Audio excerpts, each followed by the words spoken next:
नाही, त्यांनी ताबडतोब राजीनामा द्यावा ही आमची पहिल्या दिवशीपासूनची मागणी आहे.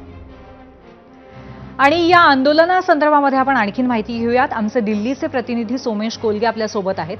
सोमेश, आज दिवसाभरामध्ये काय झालं? सोनम वांगचुक यांची प्रकृती कशी आहे आणि त्याचबरोबर विरोधी पक्षातील कोणकोणत्या नेत्यांनी आज तिथे हजेरी लावलेली होती? सोमेश, काय सांगता येईल याबद्दल?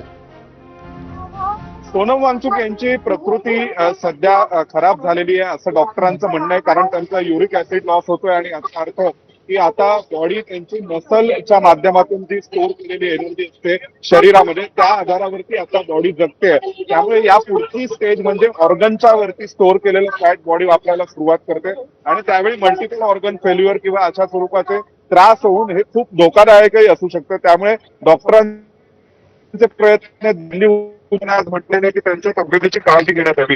दुसऱ्या बाजूला जर आपण विरोधी पक्षांचा विचार करायचा झाला तर हळूहळू टप्प्याटप्प्याने या आंदोलनामध्ये एक एक विरोधी पक्ष ओढला जातोय, किंबहुना त्यांना सहभागी व्हायला भाग पाडलं जातंय. एकंदरीत जो रेटा आहे या आंदोलनाचा त्या दृष्टीने तरी असंच दिसतंय, कारण आज आम आदमी पक्षाचे आणि दिल्लीचे माजी मुख्यमंत्री अरविंद केजरीवाल स्वतः आंदोलनस्थळी येऊन गेलेले आहेत. ज्या वंचित बहुजन आघाडीने महाराष्ट्रामध्ये सुरुवातीला या आंदोलनावर थोडी टीका केली होती, ते प्रकाश आंबेडकर देखील आज या आंदोलनस्थळी येऊन गेलेले आहेत. शिवसेना उद्धव बाळासाहेब ठाकरेंच्या वतीने काही दिवसांपूर्वी अरविंद सावंत येऊन गेले होते आणि त्यानंतर सुषमा अंधारे आज प्रातिनिधिक स्वरूपामध्ये या आंदोलनस्थळी येऊन गेलेल्या आहेत. त्यामुळे अनेक जे वेगवेगळे विरोधी पक्ष आहेत प्रमुख, विशेषतः काँग्रेस वगळता इतर अनेक पक्षांचे नेते इथे येत आहेत. कम्युनिस्ट पार्टी ऑफ इंडियाचे खासदार देखील इथे येऊन गेलेत. एक गोष्ट आवर्जून नमूद करावी लागेल ती म्हणजे महाराष्ट्रातून पहिल्यांदा शिवसेना उद्धव बाळासाहेब ठाकरेंच्या वतीने पहिल्यांदा भूमिका घेण्यात आली आणि त्यानंतर इतर अनेक विरोधी पक्ष जे या आंदोलनाकडे बरोबर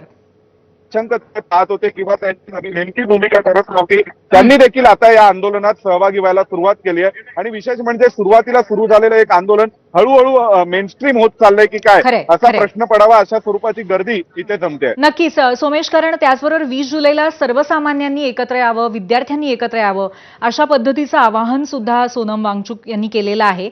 महत्वाचा मुद्दा असा आहे की आता कुठेतरी हस्तक्षेप करण्याच्या दृष्टीने किंवा मागण्यांना कुठेतरी गंभीरतेने घेण्याच्या दृष्टीने सरकारकडनं काही हालचाली होण्याची शक्यता आहे का? निश्चितच एखाद दोन दिवसांमध्ये सरकारकडून हालचाली होतील अशी अपेक्षा आहे, कारण सरकारला सुद्धा या संपूर्ण प्रकरणामध्ये काही ना काहीतरी उत्तर शोधावं लागणार आहे. आणि दुसऱ्या बाजूला जर आपण पाहिलं तर राहुल गांधींनी उत्तराखंडमध्ये पत्रकार परिषदेची घोषणा केली आहे आणि एका बाजूला सोनम वांगचुक हे 20 तारखेला संसदेवरती मोर्चा काढणार आहेत. त्यामुळे या सगळ्यामध्ये विरोधी पक्ष म्हणून सुद्धा जो कदाचित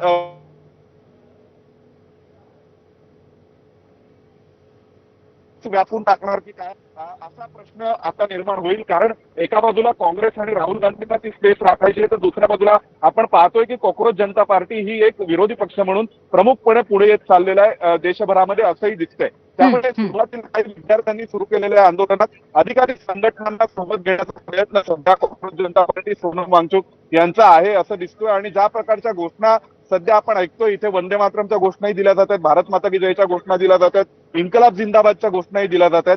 सुरुवातीला केवळ एक डाव्या विचारांचं जास्त प्रभुत्व या आंदोलनावर आहे का असा प्रश्न पडत होता, पण नंतर आता मात्र हे आंदोलन हळूहळू मध्यम मार्गावर आणि मेनस्ट्रीमकडे येताना दिसतंय. हे निरीक्षण इथे नक्की आवर्जून नोंदवावं लागतं. नक्कीच सोमेश, आणि या आंदोलनाकडे लक्ष आपण ठेवून असूच आणि त्याचबरोबर अगदी मिनिटाचे अपडेट तुमच्याकडनं घेत राहू. धन्यवाद तुम्ही दिलेल्या माहितीबद्दल.